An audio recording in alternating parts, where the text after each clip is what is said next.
Non lo so come. Vediamo come si chiama. Te lo dici? Trapani Spada Carmine, vedi, non lo dice nessuno. No, c'è. C'è. E se vuole io ci dico pure dov'è.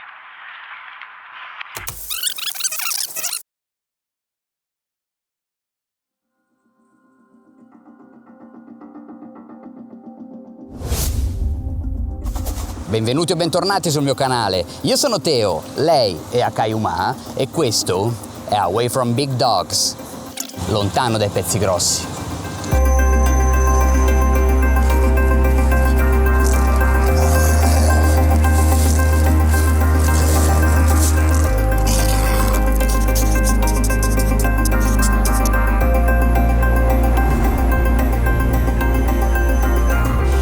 Ciao a tutti e benvenuti in questo nuovo video. Mi trovo a Trapani sul lungomare Dante Alighieri. Oggi si torna in sella e ci sposteremo da Trapani a Erice e poi da Erice a Borgo Parrini, che è una frazione di Partinico. Però vediamolo meglio sulla mappa.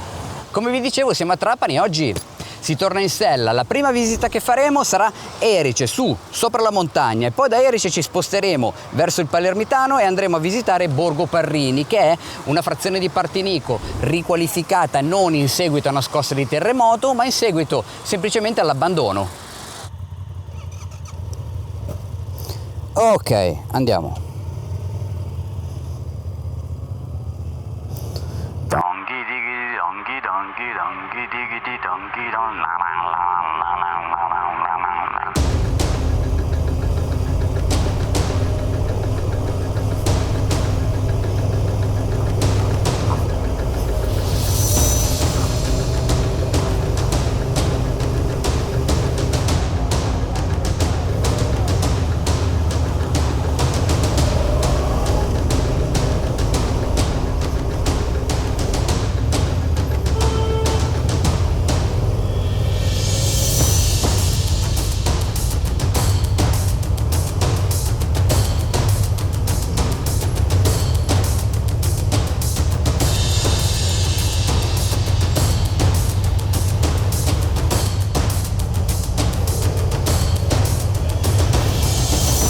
Allora, la stima del tempo che avremmo dovuto impiegare per spostarci da Trapani a Erice era mezz'ora. Diciamo che in 20 minuti abbiamo percorso più o meno 5 minuti di itinerario. Non riesco a fare il calcolo, vabbè, fatelo voi.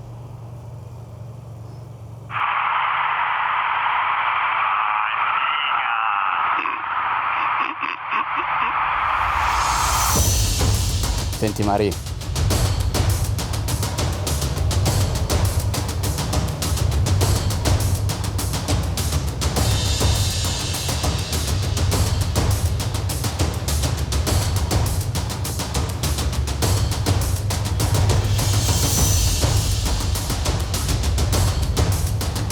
Forse siamo usciti dal disastro.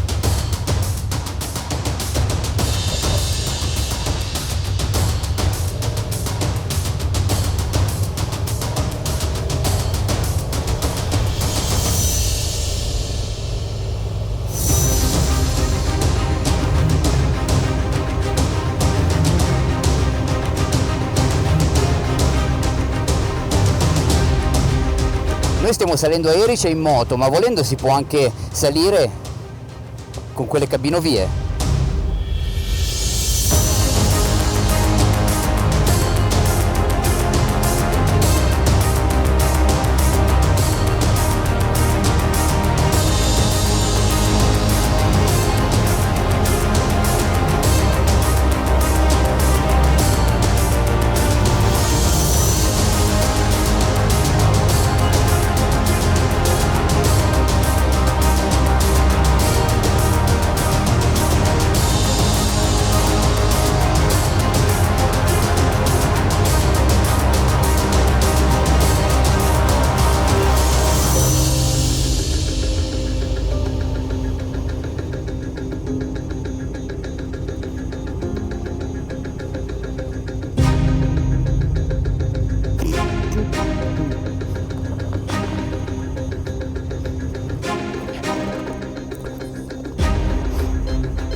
Sono 3 le porte d'ingresso a Erice, quella dietro di me si chiama Porta Trapani e una volta varcato l'ingresso ci si trova in questo centro medievale. Non sono 3, sono 4. Sono 3 o 4? Esempio là, guardi lì ci sono delle scale che la portano e Bifale, cioè al cimitero, e ci sono delle scale. Se lei guarda verso là, tipo per andando verso il valle, si affaccia, ci sono tanti archi e dove ci sono tutte porte, porte dei briganti che si nascondevano.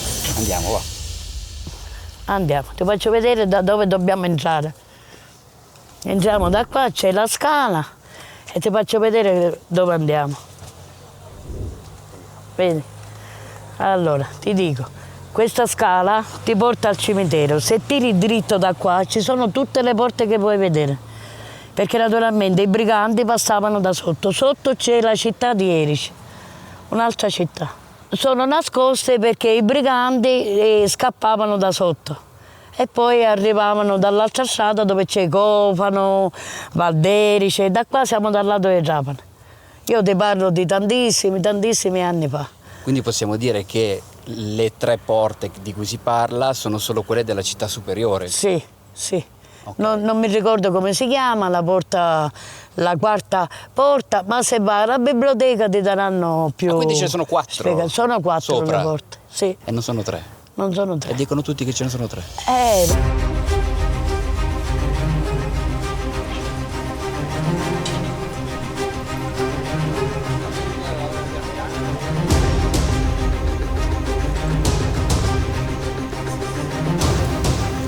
Questa è la chiesa matrice e questo è il suo campanile, però in realtà con quelle merlature in cima non sembra un campanile vero e proprio.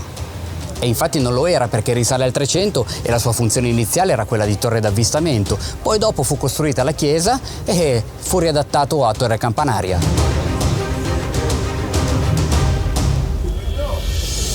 Qui è tutto in pietra, anche le strade. Questa in particolare è una delle più antiche perché i ciottoli sono tenuti solo da queste linee verticali, mentre questa qui è un po' più recente e con questi quadri sembra quasi un tappeto di pietre.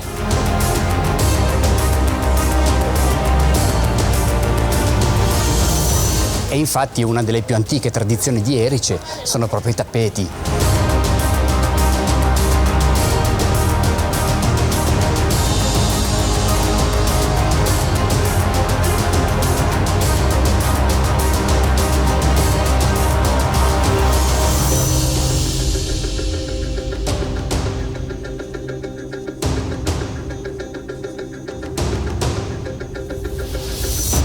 Queste invece sono le venule di Erice, sono delle strade così strette che quasi si fa fatica a passare. Sembra strano, ma è giusto così perché il loro scopo primario fu quello difensivo. Infatti un esercito che voleva attaccare Erice sarebbe dovuto passare da qui e poi, chi lo sa, si sarebbero potuti trovare anche in trappola.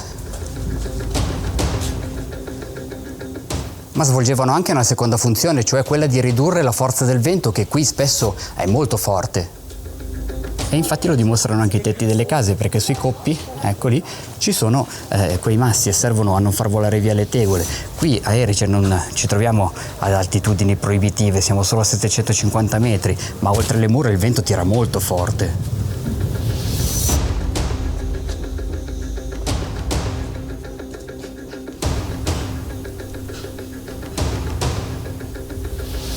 Siamo a Erice, città che ha la caratteristica del vento, del temporale, è una città bellissima in un borgo medievale che si estende fino a 800 metri di altezza sul livello del mare e c'è sempre vento.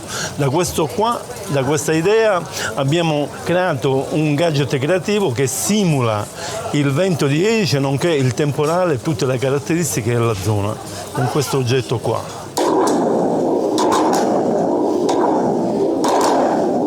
Il vento, i tuoni, i lampi, questa è la caratteristica del borgo medievale di Erice.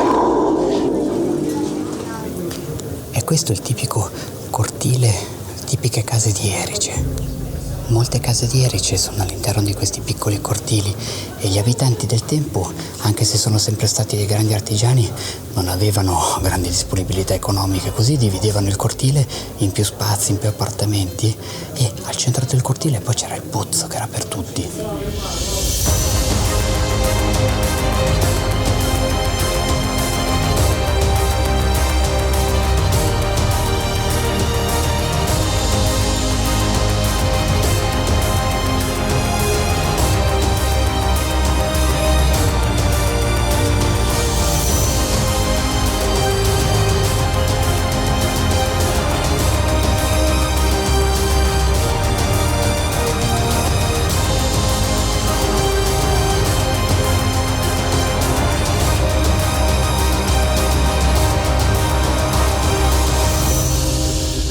Andiamo!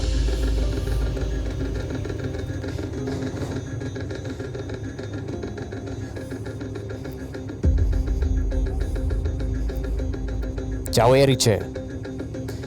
Bellissima, devo dire bellissima Erice, e adesso andiamo in direzione Borgo Parrini. Più o meno un'ora, poco più di un'ora di tragitto, 77 km mi dice il navigatore, per cui godiamoci questo panorama e andiamo a Borgo Parrini.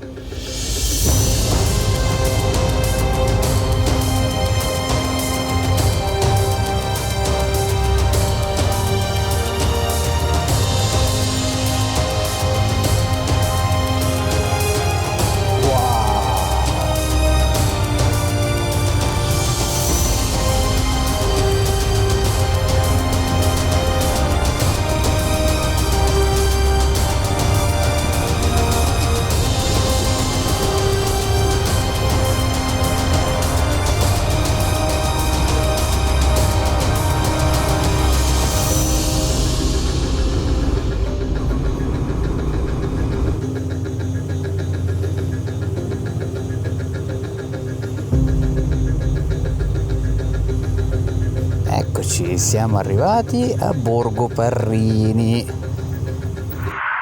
fermo lì che abbiamo già esperienze.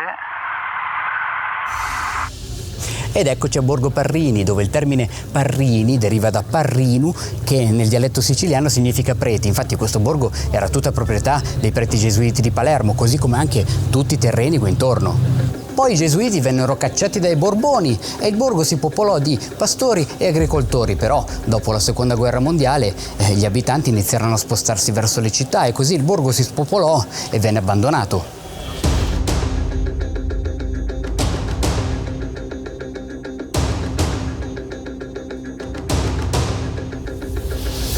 Ed è proprio a questo punto che si fa avanti Giuseppe Gaglio, un imprenditore del luogo appassionato di arte.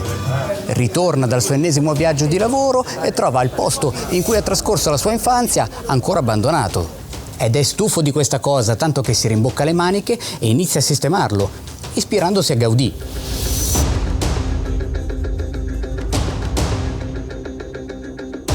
Iniziò a sistemare la prima casa negli anni 90 e poi la voce si sparse e si aggregarono molti altri artisti. Una delle prime cose che si notano arrivando è la scritta Pace, scritta in italiano e in ebraico, ma per la verità su tutte le facciate del borgo si leggono dei messaggi, tutte di significato diverso e di autori diversi.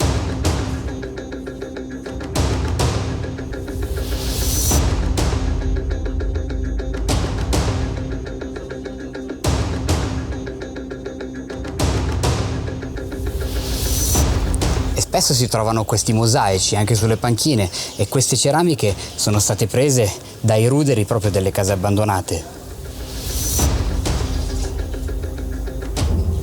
Entriamo dentro il mio museo un po' vedendo questa bellissima cantina. Era una cantina gestita dai gesuiti. Chi erano i gesuiti? I preti, detto in dialetto siciliano Parrini, per questo si chiama Borgo Parrini. Loro arrivano qua nella fine del 1500, inizi del 600, hanno trovato terra fertile, ci hanno creduto, hanno costruito chiesa, case e sono rimasti circa fino al 1800, fino a quando poi vengono cacciati via dai Borboni. Qua viene il duca di Umale, rimane altri circa 100 anni, poi lui va via, tutto rimane ai contadini. Un contadino di questi era il nonno di Gaio. Chi è Gaio? L'artista, il promotore del borgo, dice che fu a Barcellona, si innamorò di Gaudì, porta questa arte di Gaudì qua. Il borgo, dopo 15 anni di grandi sacrifici di questo uomo, perché ha realizzato tutto piano piano e ha creato una cosa bella, questa sua aspirazione di Gaudì. Il borgo ufficialmente apre le porte nel 2021 portando un successo enorme di turisti. Noi qua abbiamo riportato un po' la storia siciliana, perché è bello Gaudì, ma non possiamo permetterci di dimenticare le nostre origini siciliane. Dico qualcosa in particolare: questa era una cucina detta tannura, modello francese, la pentola si chiamava marmitta. Poi andiamo negli anni 50, la lavatrice, torniamo indietro negli anni 30, la ghiacciaia, era il frigorifero di una volta, il piatto si rompeva, veniva cucito, alcuni mestieri, il calzolaio o dei contenitori dell'acqua, l'ancella, le quartare. Poi andiamo un po' il carretto siciliano, anche lui ha fatto una sua storia, era un mezzo di lavoro, ma soprattutto la domenica lo zio Peppino ci metteva sopra la zia Maria e si facevano quelle lunghe passeggiate domenicali. Ma era il carretto dell'amore, la fuitina, se portavano via la donna che amava, si sgommava col mulo, non era il Porsche Cayenne, ma sempre bello era perché si portavano la donna della loro vita. Poi andiamo un po' da questa parte, il tavolo del falegname, tutta una serie di attrezzi. Andiamo anni vintage, il macellaio, il salumiere. Ma il salumiere c'è anche una sua bella storia. Erano questi supermercati di una volta, queste piccole bottegucce di quartiere dove che ti vendevano tutto. Io mi ricordo da piccoletto, ci andavo, ci stava la bella zia Rosina che era quanto me e mi andava a prendere prima di andare a scuola una mafalda che era un panino con la mortadella, e poi nel pagare si ci diceva: scrivi che passa mia madre. Allora non giravano i soldi. Poi andiamo un po' da questa parte, la casa dei ricchi, dei poveri, il soppalco, detto in dialetto siciliano paglialora. La paglialora era una stanza multiuso, qua sopra ci dormivano i bambini non avevano bisogno del psicologo, neurologo, dermatologo, allergologo, dovevano dormire lì e dovevano stare in pace. Qua sotto mamma e papà, non avendo la televisione, producevano bambini e li mettevano nella paglialora. Poi qualcosa in particolare, non ci stava la carta igienica, c'era la pezza d'inculo, era la carta dove si ci asciugava tutta la famiglia, o la cottonina dell'amore. Questa comunicava quando la donna aveva il ciclo, metteva la coperta dal lato rosso, quando non l'aveva la metteva dal lato giallo. Quella bottiglia col tubo e l'imbuto, questo si chiama sciatere e madre, è un'espressione che usano a Palermo, serviva quando la notte il marito sporcaccione si metteva a fare quei scorreggi puzzolenti, lei prendeva l'imbuto, glielo metteva sotto le coperte per non morire dalla puzza. Questa era la classica aperitiera. Poi andiamo un po' negli anni quando arriva la televisione, la radio, il tamburo di chi bandizzava, la macchina da cucire, lo strizzapanni oggi sostituita dall'asciugatrice, il telaio per fare le coperte e i materassi. In sostanza, si fa un tuffo nel passato e si ritorna indietro. A me piace spiegare con un po' di enfasi, in maniera che tutto questo rimane, anche perché dobbiamo dire grazie ai nostri nonni, perché un signore in dialetto siciliano mi ha detto: con queste 4 pezzi di ferro vecchio noi abbiamo costruito il mondo, voi l'avete distrutto. E per il momento il Borgo Parrini rinnovato è tutto qui, è molto piccolo, però si sta ingrandendo.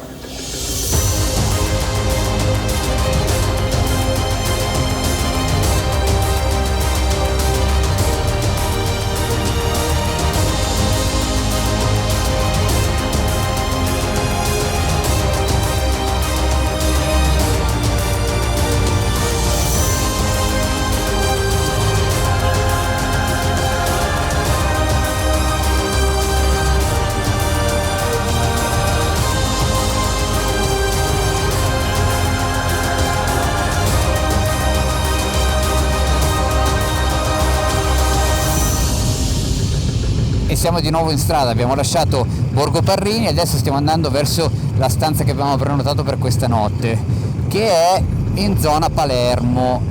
quindi da Borgo Parrini abbiamo preso l'autostrada per fare un po' prima e abbiamo più o meno 40 minuti di strada, arriveremo per le 9:20, tardi come al solito.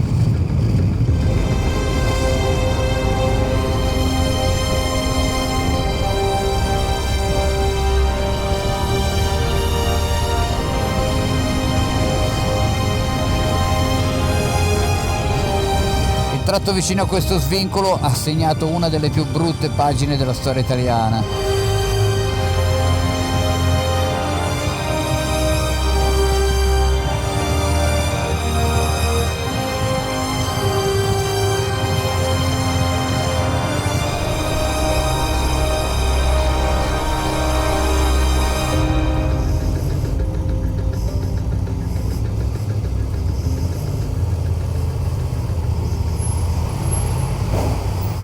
Moto 1, Moto 2, non è male. Si erano messi per noi? E anche per oggi le insidie non sono mancate, ma non ne parliamo perché siamo distrutti. La camera, niente di speciale, una camera d'hotel. I disastri oggi qualcosa meno, però vediamo.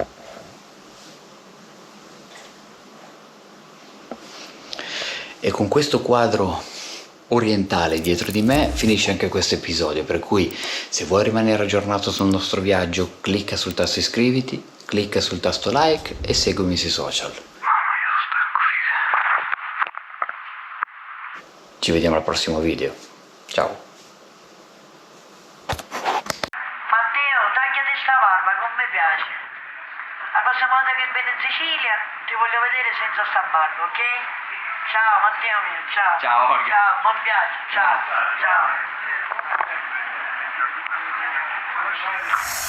Ciao.